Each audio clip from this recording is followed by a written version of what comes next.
Bom, vamos continuar com o que todo mundo já sabe, só pro caso de tu ser um dos que não sabe.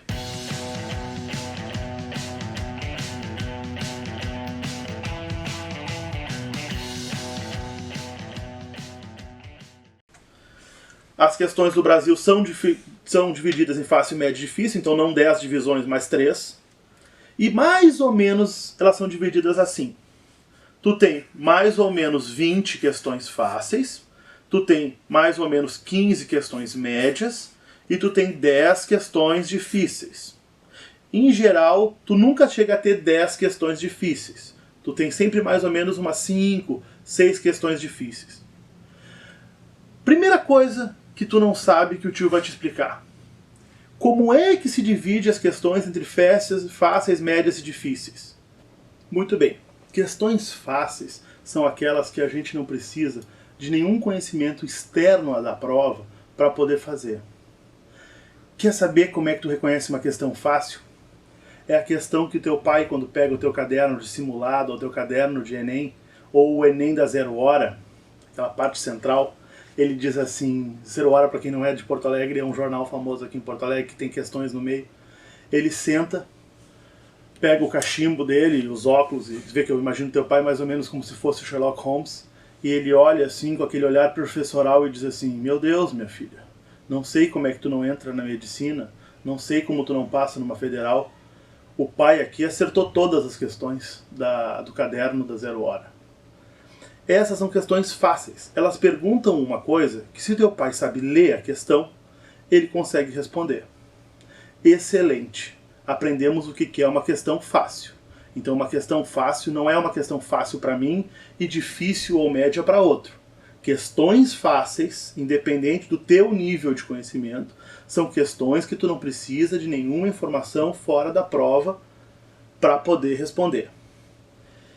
A ideia de que o Enem tem 20 dessas questões dá pra gente uma primeira pincelada estratégica que tu tem que pegar quem está acompanhando o curso com material impresso em PDF que a gente disponibiliza junto com o seminário, pega a tua caneta Elite, aquela caneta aqui, e colore ou escreve do lado a primeira grande aprendizado estratégico que tu tem que ter do Enem, que eu vou te passar agora. Nas questões fáceis, elas são 20 questões de prova. Pergunta quantas questões que uma pessoa precisa fazer para entrar numa universidade federal num curso menos disputado. Dependendo do curso, com uma boa redação, uma redação, por exemplo, de nível 800, ela consegue entrar com entre 20 e 25 acertos. Em muitos cursos. 100 acertos no total e 800 na redação, 700 na redação, coloca as pessoas numa universidade federal. E aí vem o primeiro ponto estratégico super importante. Olha só, você pode entrar numa faculdade de primeira linha, numa faculdade gratuita, acertando questões cuja resposta estão na prova por uma leitura atenta. Puxa vida, quer dizer que toda essa montanha de livros e cursinho que eu estou estudando para mim, que só quero entrar em qualquer coisa, não estão me ajudando? Não, estão te ajudando muito menos do que tu ter uma estratégia correta de prova. Puxa, mas eu não estou nessa barca aí. Eu achei isso muito legal, mas eu estou disputando um curso super disputado que nem medicina. Isso também me ajuda a saber que 20 questões são fáceis e que essas questões não preciso saber nada de fora da prova. Te ajudam, sabe por quê? Porque essas questões são as que têm o maior peso. E para que como essas questões consideradas fáceis, elas têm o maior peso, tu não pode deixar nenhuma dessas questões de fora. Tu tem que conseguir bater o olho e identificar essas questões. A gente vai trabalhar isso nos seminários, na continuação dos seminários. E aí tu vai chegar e vai dizer, essa é uma questão fácil. Essa é uma questão que eu não posso errar. Beleza. Tu tem que, se tu quer um curso super disputado, matar essas 20 questões. Vamos falar do que é uma questão média, porque isso é muito importante. Uma questão média é uma questão que exige algum conhecimento prévio. é uma questão que só com o texto que tu tem da prova, tu não consegue resolver. Por exemplo, é uma questão de matemática onde tu precisa saber ou saber utilizar uma fórmula específica. É uma questão de química, onde ele te pergunta qual daquelas substâncias é mais reativa, qual é um óxido, qual é um gás, e tu não sabe qual é o gás, tu não consegue resolver. Muito bem, então a gente chega nesse segundo tipo de questão. Se tu tem aquela informação, a questão é bastante clara. Tu sabe o que é um óxido, tu sabe o que é um ácido, tu olha para a questão e resolve. Aqui tem uma coisa muito importante. Às vezes a pessoa se atrapalha quando está lendo a questão e acaba equivocada numa questão média porque lê todo aquele enunciado, em geral enunciados gigantescos, e não consegue identificar qual é o ponto, o que as pessoas estão efetivamente querendo testar a partir do teu conhecimento de segundo grau. Imagina assim, uma questão que vai falar um monte de coisas de biologia, mas que no final das contas quer saber quantas patas tem um artrópode. Tu tem que entender que tudo aquilo que tu leu, comparando insetos e com aranhas e tal, não te adianta para resolver. O que te adianta é o fim da questão, onde ele te pergunta quantas patas tem um artrópode, ou quantas patas tem um aracnídeo. E aí tu tem que resolver. Esse tipo de questão média são as questões que o vestibulando que entra na medicina destrói. Porque ele bate o olho naquela confusão, naquele emaranhado, e mesmo cansado ele consegue dizer: ah, essa questão está testando isso. Essa questão está testando essa habilidade. Essa questão tem esse fundamento. Como é que as pessoas fazem para ter essa visão extraordinária por trás, a visão da matriz do que está sendo perguntado? Porque eles fazem isso por comparação com questões parecidas que já caíram em outros Enems. Não a mesma, mas parecidas. Então eles já tiveram aquele tempo de pensar como é que aquela questão foi construída e se confundir em casa. Beleza, questões médias é o que vai provavelmente diferenciar a tua aprovação depois de tu fazer o seminário e treinar daqueles que não fizeram o seminário e treinar. Aí tu vai me perguntar: beleza, mas Marcelo, o que faz ser uma questão difícil? Porque eu quero mesmo é lacrar a prova, eu quero acertar todas. E se eu quero acertar todas, eu quero acertar as difíceis. O que é uma questão difícil? Questão difícil é um negócio interessante. Tem mais de uma razão que pode tornar uma questão de Enem difícil. Primeira razão, ela exigir vários passos de conhecimento. Por exemplo, ela exige que tu saiba uma fórmula de matemática. Mas ela também te exige que tu aplique um cálculo antes de usar aquela fórmula. E que tu tenha que interpretar aquela questão. Quando começam a ter vários passos, a chance de um aluno normal se confundir é muito grande. E a chance de tu te confundir também é muito grande. Mas não é só isso que pode fazer uma questão difícil. Quer ver uma outra razão que uma questão pode ser difícil? Uma questão pode ser difícil, e isso é muito comum, pessoal. Uma questão se tornar difícil porque é confusa.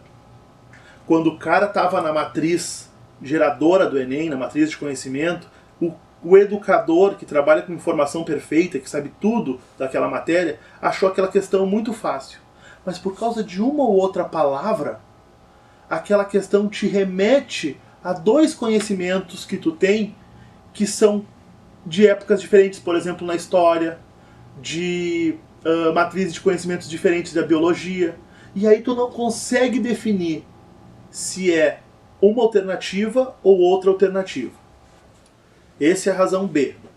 Para que tu consiga matar esse tipo de questão, a gente vai chegar no nosso segundo grande instrumento estratégico que a gente vai aprender no primeiro dia do seminário, que é a construção do Enem, como é que eles fazem as alternativas. Olha, numa questão confusa, a forma que as pessoas resolvem e entram na medicina é sabendo como é que as alternativas são organizadas, porque as alternativas podem te dar uma um mapa de qual é a provável resposta daquela questão. Já ouviu falar disso? Aguarda que a gente já vai voltar nesse assunto. Antes disso, vamos falar a terceira razão pela qual uma questão pode ser difícil. A gente falou que uma questão pode ser difícil porque ela tem vários passos. A gente falou que uma questão pode ser difícil porque ela é confusa. E tem um terceiro tipo, que é o tipo que bota muita gente fora dos cursos mais disputados. O terceiro motivo que pode fazer uma questão difícil é um motivo que faz muita gente boa tropeçar. Olha, se eu tivesse que dizer uma razão pela qual eu superei pessoas mais preparadas que eu, essa é uma delas. O terceiro motivo que faz uma questão difícil é tu olhar uma questão que teoricamente seria fácil, que tem apenas um passo para resolução, que tu sabe fazer aquele passo para resolução, mas aquele passo é extremamente demorado. Em Porto Alegre, eu tive aula de matemática com um professor super famoso. E a única questão no ano que eu fiz o Enem que ele teve dificuldade para resolver quando ele estava corrigindo a prova, segundo ele mesmo explicou, foi uma questão dessas. Era uma questão que quando tu batia o olho, tu sabia resolver. Quando tu ia resolver, ela demorava. Quer que eu te diga como é que funciona isso? Funciona assim. Imagina que o Enem te peça para somar números. Simples assim. Soma 1, 4, 6, 2, 4, 3, 4, 5, 6, 7, 8,00 mais 1, 3, 4, 5, 6, 7, 8,03 mais 3. Pensou naqueles números grandes com algoritmos? E tu imagina que tu olha e diz assim, puxa, é só eu somar esses 10 números e eu vou achar a resposta. Fácil, né? Claro que é fácil. Quando teu pai está fazendo em casa, sentado no sofá da sala com uma calculadora, não tem como errar. Mas quando ele está no Enem e ele tem 1 minuto e meio no máximo por questão, 2 minutos, se ele faz alguma em 30 segundos, em minutos, pessoal, somar números grandes de algarismo se torna uma coisa super desafiadora. Ainda que tu possa dizer para a pessoa, puxa, aqui eu só tenho que somar. Eu me lembro que na minha prova era um somatório, ó, já fazem 6 anos isso, né? Somatório de 7 anos. Somatório de marcação de hidrantes. Aqueles coisinha d'água que tu tem em casa. E ele pedia para somar de várias coisas do prédio. Olha, é bem fácil, é só somar. Mas é muito difícil de fazer na hora. E tu sabe por que isso aí faz com que a gente consiga se destacar e superar um aluno mais bem preparado? Porque o aluno mais bem preparado, que não está treinado estrategicamente para o Enem, que não está acostumado a performar na prova, ele não pensa assim, opa, essa questão vai me custar 20 minutos e eu não tenho 20 minutos. E aí ele não pula aquela questão. Ele identifica aquela questão intuitivamente como uma questão fácil para ele, porque ele sabe como resolver, ele perde 20 minutos e quando chega lá nas últimas 5 questões que ele tem que acertar, ele não acerta. Porque ele não tem tempo. E ele perde daquelas 5, 2, 3 questões fáceis, a nota dele vai lá para baixo, e aquela questão que ele perdeu 20 minutos, todo mundo errou, não tem quase peso nenhum.